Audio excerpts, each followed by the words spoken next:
Over here is our Forester Hybrid. I'm Nate with Mark Miller Subaru, and I'm just gonna show you real quick, how do you connect your Bluetooth devices to your new Forester.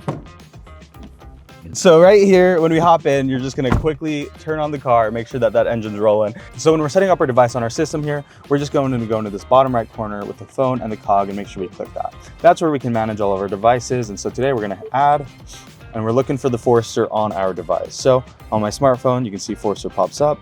We're gonna click pair. And then of course, we're just gonna make sure that the pin matches what's pairing.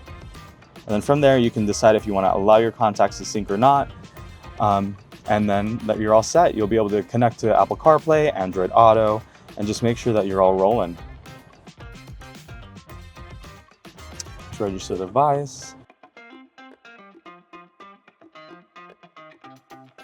And then from there now you can see messages that are coming through your phone, maps, audio, maybe some events that you have coming up. You can also customize this, but we'll save that for another video.